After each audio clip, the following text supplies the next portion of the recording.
Mbola faly miarahaba antsika tsirairay avy maneran-tany mpanaraka ny vidéo ny tenako ny tenin'Andriamanitra antsika tamin'ny Asabata fahatelo ny volana Mai 2025 dia ao amin'ny Luka toko faha 1:20 dia ny andinin'ny faha 20 ka hatramin'ny faha 4:20.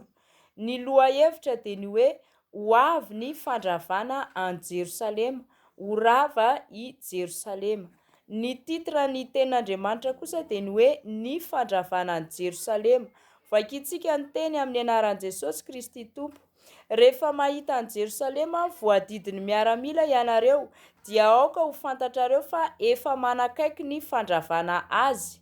Ary izay any Jodia amin'izany andro izany aoka handositra ho any an-tendrombohitra, izay ao Jerosalema aoka handositra ho any ivelany, ary izay any an-tsaha aoka tsy hiditra ao an-tanàna intsony, fa ireo dia andro famaliana mba hatanteraka izay rehetra voasoratra, fa loza no anjo ny bevoka sy ny mitaiza kely amin'izany andro izany, satria isy ny fahoriana lehibe eo amin'ny tany ary fahatezerana amin'ity firenena ity, dia ho ringana amin'ny lelan-tsabatra izy ka ho entina ho babon'ny firenena rehetra, ary ho itsahany jentilisa i Jerosalema mandra-pahatanteraka ny andron'ny jentilisa.